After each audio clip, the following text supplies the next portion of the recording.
이 앞에 있는 집은 흙집입니다. 흙집 중에서도 이 집은 토담집이라고 불리는 게 딱 맞습니다.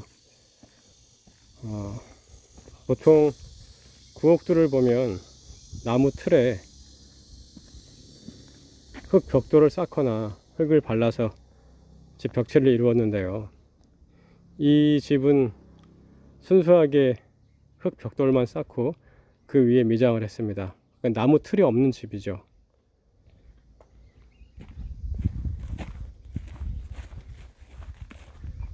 여기 지붕에 보니까 1976년도라고 써 있습니다. 이 마을은 1976년에 제 핸드폰이 축소가 잘 안됩니다.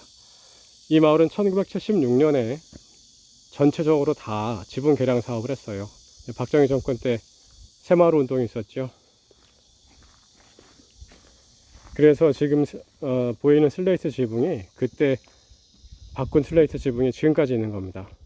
그리고 이제 제가 이 토담집을 오늘 촬영을 허락받은 이유는 시골에 몇 종류의 토담집이 있는데요. 이 집이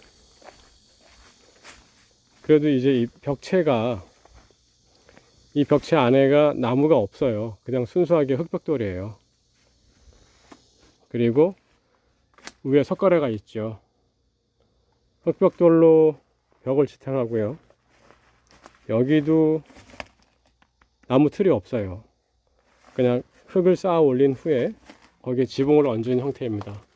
지금 석가래 볏짚을 쭉 늘어놓고 새끼줄로 꼬아서 묶은 다음에 그 위에 흙을 채웠는데요. 여기가 이제 원래 초가를 얹는 방식일 때 이렇게 하는 모양입니다. 그리고 저기 가운데에 이제 상량을 했는데 석가래를 받치는 상량대를 올렸죠. 요게 이제 기본 형태가 되는 거죠.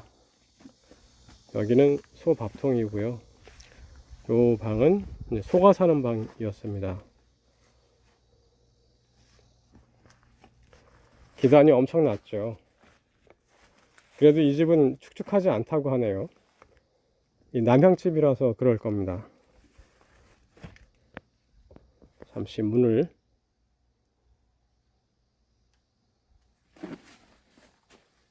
열어보겠습니다.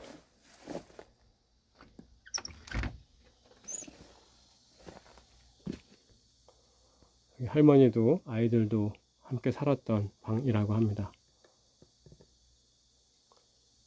선반으로 쓰이는 실ong이 이렇게 보이죠. 이 집이 100년이 넘었다고 하네요.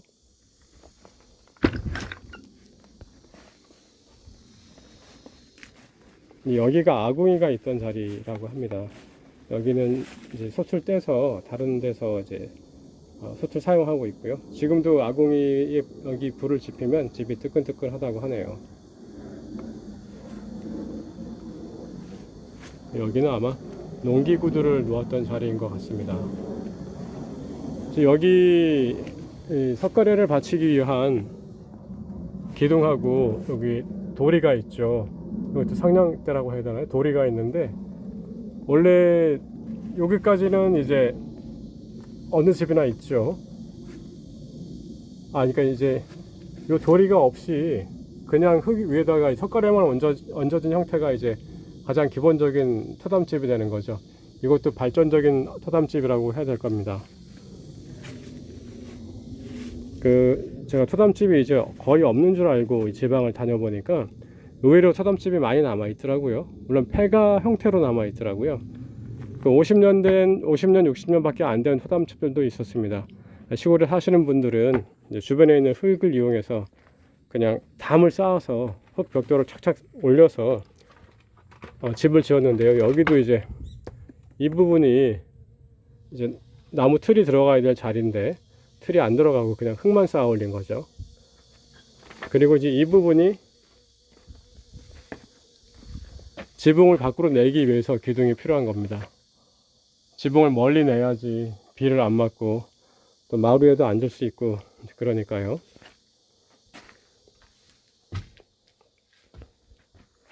네, 어차피 있고 제일 좋습니다. 집이 있네요. 새를 들어 사는 동물과 곤충이 있었습니다. 아이고. 자, 여기 옛날에 짐을 올려놓던 실ong입니다. 여기도 선반 역할을 하던 실ong이 형태가 다른 모양으로 이렇게 있네요. 이거는 라이트를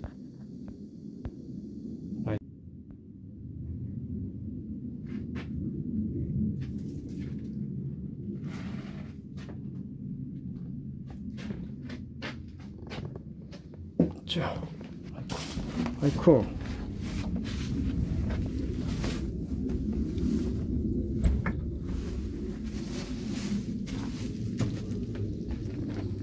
아이고.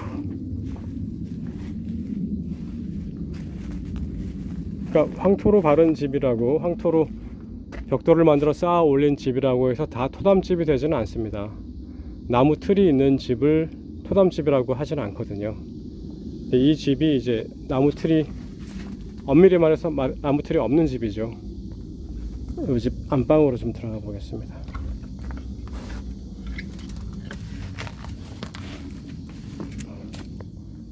아이고, 작두가, 아주 큰 작두가, 몇 년 된 작두일까?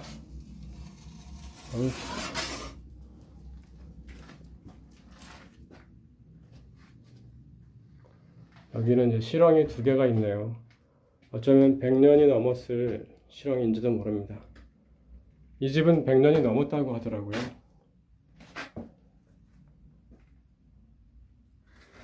그리고 여기는 다락입니다.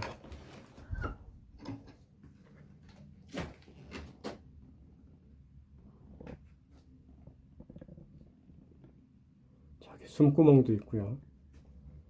벽지라든가 뭐 그런 것을 한 번도 안 발라서 그냥 100년 전의 모습을 그대로 간직하고 있어요.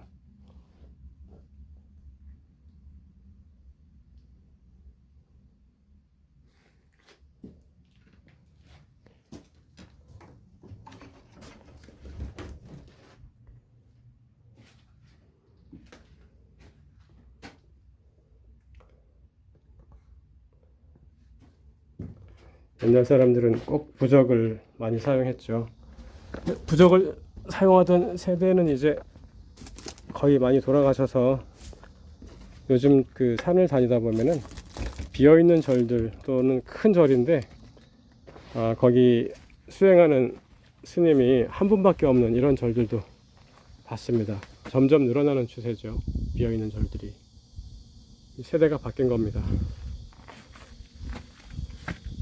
자, 여기는 기둥을 세웠습니다. 이 부엌문을 달기 위해서.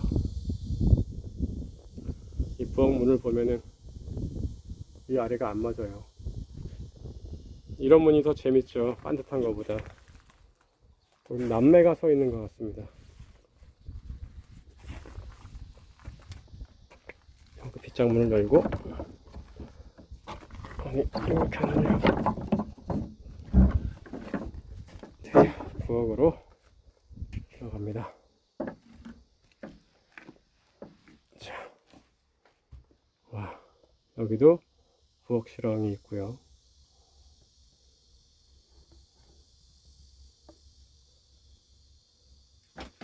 이 부분이 다락입니다.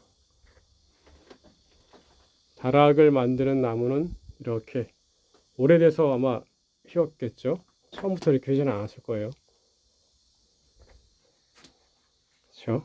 그리고 여기 보면은 지금 소춘 뜯어갔고요. 여기도 이제 아궁이 자리일 텐데 어떻게 보일러를 놨을까요? 메꿔져 있습니다. 보일러를 놓은 것 같네요. 연탄 보일러. 옛날 집들을 가보면은 보통 아궁이가 두세 개씩 있죠. 이제 이쪽에는 물을 끓이는 솥이 있고 가운데 밥을 하는 솥이 있고 맨 마지막에 국을 끓이는 솥이 있는데 여기는 아궁이가 두 개입니다. 솥이 두 개라는 의미죠. 그리고 이 벽을 보면은 이 벽에 그을음에 기름기가 많아요. 여기 이쪽은 더 많아요. 뭐 고깃국을 끓였거나 유제품, 비닐이라든가 플라스틱을 태울 때도 이렇게 발생합니다. 그런데 지금 여기 이 그을린 무늬가 오래돼 가지고 굉장히 자연스럽게 느껴져요. 이게 무슨 미술 작품 같아요. 그냥 보기에 뭐 지저분하다, 아유 구질구질하다라고 하실 분들도 계실 테지만 이렇게 보면은 그냥 하나의 작품 같이 느껴지기도 합니다. 혹시 아나요? 뭐 이 장면을 보고 어느 분이 좀 이렇게 영감을 떠올릴지. 이제 제가 말씀드리는 영감은 그냥 할멈 곁에 있는 영감이 아니고 예술적인 생각이나 감각이 머리나 가슴에 떠오르는 그 영감을 말합니다. 오해 없으시길 바라고요. 그렇죠. 되게 자연스러워 보여요. 이제 익숙해서 이 자연과 함께 그냥 딱 어우러진 그런 무늬가 된 것 같습니다.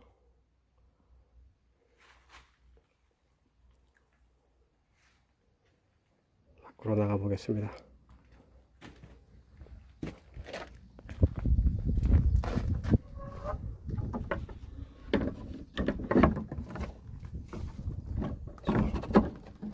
아이고, 제가 좀 썰렁한 세대라서 썰렁한 농담을 해도 양해를 부탁드립니다. 여기가 이제 기둥이 있어야 할 자리인데 없죠. 그냥 흙벽돌을 쌓고 저기 도리를 받치고 있어요. 이제 작은 집들은 저런 도리도 없이 그냥 석가래만 있고 그 위에 초가를 얹었겠죠. 초가 지붕을요. 그리고 이제 이 집에서 재밌는 부분이 바로 여기입니다. 이곳에서는 이제 이 지역에서는 이곳 이름을 두지라고 부르더라고요. 이제 우리는 서울 표준에서는 말해서는 이제 뒤주라고 하는데요. 뒤주는 이제 나무로 만든 쌀 넣는 통이죠. 큰 통이죠. 여기도 그거와 똑같은 것을 이제 두지라고 부르고 여기에 쌀을 보관한다고 합니다. 이제 이게 방향이 이 벽 쪽이 남향이거든요. 손이 안 보이네. 이쪽이 남향이에요. 그래서 여기는 습기가 차지 않는답니다. 이 동네에는 이제 그런 형태들이 아직도 많이 남아 있죠. 그래서 이제 자연스럽게 집을 지을 때는 집의 방향을 잘 정하는 것도 자연과 잘 어우러져서 건강이나 온도 모든 점에서 집의 방향을 어떻게 정하느냐에 따라서 많은 것이 달라진다는 점을 배울 수도 있습니다. 앞에 있는 건물로 가볼게요. 이 건물은 이제 나무 틀이 없어요. 이건 창고로 쓰이는 건물인데 시골에 가보면은 이 시골로 다니다 보면은 이런 큰 창고 건물들이 이거보다 훨씬 커서 2층, 3층 가까이 되는 높이의 창고들이 나무 틀이 없이 그냥 서 있는 경우를 많이 봅니다. 벽이 넘어가지 않는 게 참 신기하더라고요.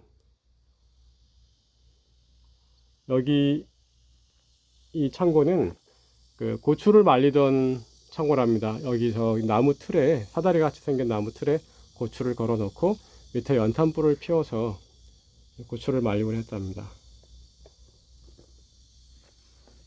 오늘은 동네에 온 김에 눈에 띄는 토담집을 좀 촬영해 봤습니다. 나무 틀이 없는 토담집이었습니다. 100년이 넘었기 때문에 예쁘게 보존이 된다면 그것도 좋은 일일 것 같습니다. 그야말로 초가를 얹으면 더 좋겠죠. 근데 초가는 2년마다 갈아야 되니까 그건 너무 어려운 일인 것 같고요. 자, 마치겠습니다.